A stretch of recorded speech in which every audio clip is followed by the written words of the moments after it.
আমার স্বামী এতদিন পর বিদেশ থেকে বাড়িতে আসবে, আর এদিকে আমার শাশুড়ি ননদ মিলে আমাকে বাড়িতে পাঠিয়ে দিচ্ছে। পর্ব 2। ছেলে এতদিন পর বিদেশ থেকে বাড়িতে আসবে, আর সেই ছেলের বউকে বাড়ি থেকে মামার বাড়ি পাঠিয়ে দেওয়া হচ্ছে। এই বিষয়টা কারো কাছে অস্বাভাবিক কেন লাগছে না সেটা কিছুতেই বুঝতে পারছি না। আমার মামাকে এত করে নিষেধ করলাম যে আমাকে নিতে এসো না, তবুও আমার শাশুড়ি একবার বলা মাত্রই তিনি চলে আসলেন। মামা তো কখনো আমার খারাপ চাইতেন না, তাহলে আজ কেন এমন করলেন? মামা কি কোনোভাবে চাইছে না আমি এখানে সংসার করি? আমি দুঃখ ভারাক্রান্ত মনে মামার সামনে আসলাম। মামা তখনও হাসছেন। আমি মামার হাসি মুখ দেখে ভাবছি, এটা কি আসলেই আমার মামা? আমার বিয়ের 2 বছর হলেও এই বাড়িতে খুব একটা আশা হয়নি, নতুন বউ উপাধিটা এখনো বিদ্যমান। মামা হেসে মিষ্টির প্যাকেটটা দিয়ে বললেন, তোর শাশুড়ি কোথায় রে মা? দেখছি না যে। আমি আম্মার ঘর দেখিয়ে দিয়ে বললাম, আম্মা ঘরেই আছে। মামা আমার মাথায় হাত বুলিয়ে দিয়ে বললেন যে আমার রেডি হোক, তাড়াতাড়ি বাড়ি যেতে হবে, দুপুর হয়ে যাচ্ছে, আমার অনেক কাজ পড়ে আছে। মামা আমি তো ফোন করে তোমাকে এখানে আসতে নিষেধ করলাম, তাও কেন আসলে? আমাকে তুমি ভালোবাসো না? তুমি কিভাবে এখানে আজকে আমাকে নিতে আসতে পারলে গো? এভাবে কেন বলছিস মা? তোর শাশুড়ি এমন করে বললো যে আমি না এসে পারলাম না। উনি চাইছেন তুই আপাতত কিছুদিন আমাদের ওখানে থাক, জামা এসে তোকে একদিন নিয়ে আসবে। আমি আমার স্বামীকে আজ নিজের চোখে দেখার অধিকার রাখি না? অবশ্যই রাখিস। তোর শাশুড়ি গুরুজন, এই বাড়িতে তোর কথাই শেষ কথা। তিনি আশা করছি ভুল কিছু করবেন না। আম্মাকে একদম ভালো লাগছে না আমার। তার মেয়ের স্বামী যদি এতদিন পর বিদেশ থেকে আসতো তাহলে কি মেয়েকে এখানে নিয়ে আসতো? এসব এখন বাদ দে, যা রেডি হয়ে নে, আমি আসছি আপার কাছ থেকে দেখা করে।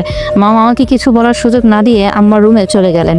আবিরকে কল দেওয়ারও সুযোগ নেই। এখানে এসে নতুন সিম না নেওয়া পর্যন্ত কোনো যোগাযোগ করা যাবে না। কি করব কিছুই বুঝতে পারছি না। এদিকে আমার সব কিছু অসহ্য লাগছে। ঠিক করলাম আম্মার সাথে কথা বলবো। খাবার টেবিলে মিষ্টির প্যাকেট রেখে গুটি গুটি পায়ে আম্মার রুমের দিকে গেলাম। আম্মার মামা আমার ননদ ভালো আসর জমিয়েছেন। আমাকে দেখেই যেন সবার মুখের হাসি উড়ে গেল। আম্মা কঠোরভাবে বললেন, এখনো এদিক সেদিক কি করছো? তোমাকে তো রেডি হতে বলা হয়েছে। মামাও পাশে থেকে বলে উঠলেন, তোকে তো আমি তৈরি হতে বললাম মা, দেরি করছিস কেন? তাড়াতাড়ি রেডি হয়ে নে। মামাকে আজ খুব অচেনা লাগছে। সবকিছু কেমন অচেনা লাগছে, কিছুটা বিরক্তই লাগছে। বিরক্তভাবে আম্মাকে বললাম, আম্মা আপনার ছেলে আসার পরই না হয় আমি চাই উনি আমাকে বাড়িতে রেখে আসবেন। আমি তো ওনাকে কখনো ফোনে ছাড়া আর কখনো দেখিনি। আপনারা সবাই এখানে আনন্দ করবেন আর আমি চলে যাব। আমাকে কথা শেষ করতে না দিয়ে আমার ননদ বলে উঠলো, শোনো, আমরা কেউ আমার আম্মুর মুখের উপর কথা বলি না, ভাইয়াও বলে না, আর আমিও না। আশা করছি তুমি নিজেকে সংবরণ করবে। নিশিতার এমন কথার আমার শাশুড়ি তাকে বললেন, নিশিতা যাও, চা এনে তোমার মামাকে দাও। মায়ের আদেশ পেয়ে নিশিতা রুম থেকে বেরিয়ে গেল। আম্মা এবার আমাকে বললেন, 2 বছর ধৈর্য ধরে থেকেছো, আমার ছেলেকে না দেখে বিয়ে করেছো। আমার ছেলে কেমন সেটাও জানতে না। এত কিছু করতে যেহেতু পেরেছো, আজ মামার বাড়িও যেতে পারবে। এটা এমন কঠিন কোনো কাজ না অনামিকা। আমি এই কথার পরিপ্রেক্ষিতে কি বলবো সেটা ভেবে পাচ্ছি না। হয়তো এরপর আর কিছু বলা হলে আমাকে নোংরা কিছু ট্যাগ লাগিয়েও দেওয়া যেতে পারে। আমি মুখে মিথ্যে হাসি ফুটিয়ে আম্মাকে বললাম, ঠিক আছে আম্মা, আপনারা যেহেতু চাইছেন আমি এখান থেকে চলে যাই, সেহেতু আমি যাচ্ছি। আমার মা ছোটবেলায় আমাকে ছেড়ে চলে গেছে, বাবাও বিয়ে করে আমাকে পর করেছে, মা মামিও আমাকে দিয়ে দিয়ে পর করে দিয়েছে। আপনারা প্লিজ আমার হয়ে থেকে যাবেন। আমার শুধু এইটুকু ভালোবাসা চাই। আমি তৈরি হয়ে নিচ্ছি। রুমে এসে তৈরি হয়ে নিলাম তাড়াতাড়ি করে। বাড়ির একটা মানুষও যেহেতু চায় না আমি এখানে থাকি, সেখানে যুদ্ধ করে তো আর টিকে থাকা যাবে না। যুদ্ধ করে টিকে গেলেও সময় অতিবাহিত করা কঠিন হবে। একা ভালো থাকা গেলেও অনেকের মাঝে এভাবে এই পরিস্থিতিতে একা থাকা যায় না। তৈরি হয়ে ব্যাগ টেনে রুমের বাইরে নিয়ে আসতে আমার রুম থেকে সবাই বেরিয়ে এলো।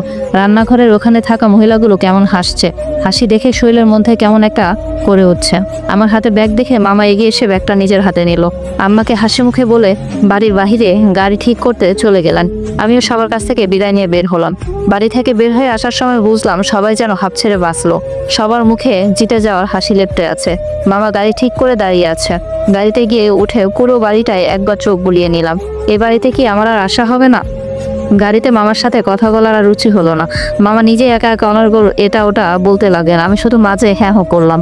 বাড়ির প্রায় কাছাকাছি এসে মামা বলল, শোনো মা, নিজের সাথে যাই হয়ে যাক কখনো মন খারাপ করবে না। খারাপ কিছু হলেও সেটাই ভালো কিছু আছে কিনা সেটা দেখবে।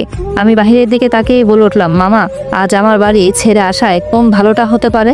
মামা আমার দিকে তাকিয়ে নিম্ন স্বরে বললেন, তুই কাঁদছিস না তো? তোর চোখে পানি? তাহলে হয়তো মন ভেঙেছে। সংসার ভাঙতে কতটুকু দেরি সেটা বুঝতে পারছি না। আমি তো শুধু মন দিয়ে সংসারটাই করতে চেয়েছিলাম মামা, তোমরা সেটাও করতে দিলে না। আমার স্বামীকে দেখার ভাগ্য আমার বোধহয় আর হলো না। আমি শান্তশিষ্ট মেনে নেওয়ার মেয়ে বলে তোমরা আমাকে এভাবে চুপ করে দিতে বললে। একটুও বাদলো না তোমাদের? মা মরা মেয়েকে কিভাবে এত বাজেভাবে ঠকালে তোমরা? আমার মা বেঁচে থাকলে হয়তো সবকিছু এত খারাপ হতো না। সবার নাকি কেউ না থাকলেও মা কখনো ছেড়ে যায় না, অথচ আমার মা সবার আগে আমাকে ছেড়ে গেল। অন্যরা থাকবে কেন? মা আমার কথায় আর কিছু বলল না। তার মনে কি কিছু নাড়া দিল বুঝতে পারলাম না। মামা আমার দিক থেকে চোখ ফিরিয়ে বাহিরে তাকালো। আমার চোখে চোখ রেখে কথা বলার সাহস হয়তো আমার মামার নেই। চোখের পানি মুছে মামাকে আবার বললাম, নিজের বর দেখার আগেই আমার সংসার ভেঙে গেল, তাই না মামা? মামা এবারও আমার দিকে তাকালেন না, বাহিরে তাকিয়ে বলে উঠলেন, তুই তো সবরকারী, এখন কেন এত ভেঙে পড়ছিস? সংসার নষ্ট হওয়ার আগে জীবন নষ্ট হয়ে গেলে পারতো না মামা? আমার কথায় মামা এবার আটকে উঠলেন, আমার দিকে অগ্নিদৃষ্টি ফেলে বললেন, অনু ধৈর্য ধরতে শিখো, আজে বাজে কথা বলো না। আমার তো সব শেষ মামা, কিসের আশায় আর ধৈর্য ধরবো বলো তো? গল্পটি চলবে।